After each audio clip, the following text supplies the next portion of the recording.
Mother of God, they are doing it, man. They are actually doing it. You see, fellas, nearly a month ago, QJ and I delivered a guide to fix Destiny 2. I felt really discouraged after it because I never got any feedback from the devs about the guide. Now today, we finally get something from the Sandbox team. Now this is all coming from Josh Hamrick, who I actually like, on the TWAB here recently. You can read along if you like, but we're going to be stopping between some points, and I'm not going to pick up every little bitty detail. These are the things that are the most vitally important. The name of the future update, which we are assuming will be on the 27th of March, is called the Go Fast update. I quote, "Our goals for this round are to provide individual players with more hero moments by increasing overall speed and mobility, increasing the amount of supers you charge to demolish your enemies, and increasing the frequency and impact of our most montage-worthy power weapons, especially in Crucible." What's funny was the first thing in Jay's guide was reworking the mobility stat overall. But holy fuck balls, it gets better. All three glides, plus catapult and strafe lift, have been returned and buffed to make them more unique and faster. Wait, what the fuck did he just say? You're damn right, boys. Strafe lift is coming back. And I'm talking about Titan skating, motherfuckers. They go on to say that mobility will obviously scale the higher it goes, allowing for more emphasis on loading it out.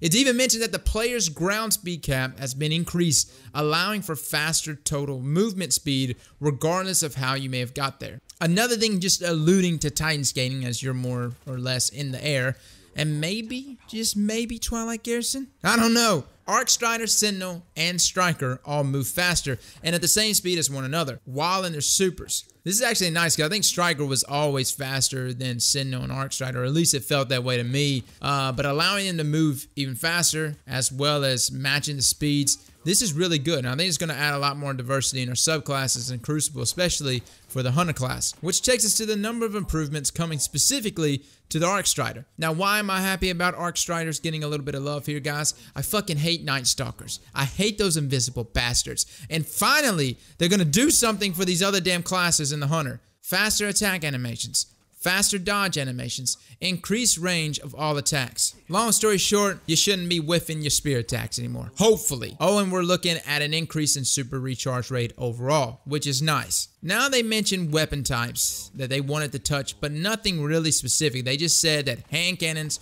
pulse rifles, sniper rifles, and shotguns, and a few specific perks were on their list. For me, though, I feel that most of those weapons would be able to start to hold their own just a little better if we just got a flinch reduction overall in Crucible. Something on par with like Destiny 1's flinch, or maybe just Destiny 2's PC version, which is actually pretty nice. You'll notice that the flinch on that is really good, which is why you see hand cannons used so often. Now let's talk about power weapons, because they mentioned a lot of rework for that. Power ammo respawn timers for all quick play modes have been reduced by 30%. Power ammo respawn timers in survival have been reduced by 40%. Power ammo respawn timers in countdown have been reduced by 25%. Ammo counts have been adjusted in relation to these timers and in relation to weapon type. Enemy players now drop their power ammo on death. A dropped power brick is available to anyone until picked up or 30 seconds have passed. Let me go ahead and bring up this one little tidbit in that little section there.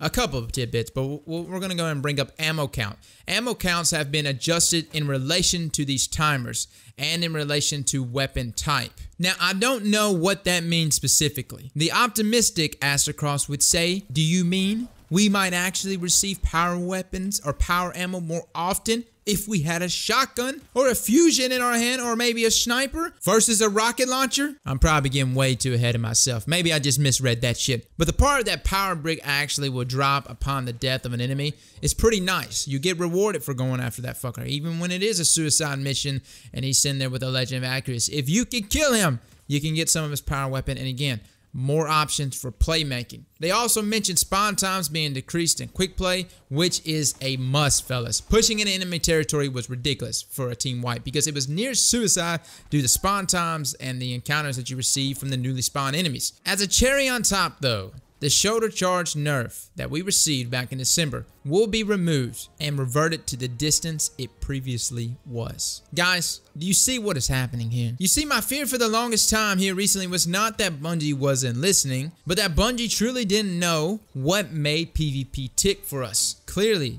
from this TWAB, they see now that mobility is very much a part of playmaking. Has this fully restored my confidence in Bungie? No. But man, it's a hell of a start. We throw in some increased crit damage, along with some mobility increase and possibly some flinch reduction. Oh baby, we're fucking back. Slap that like button like your mama told you right.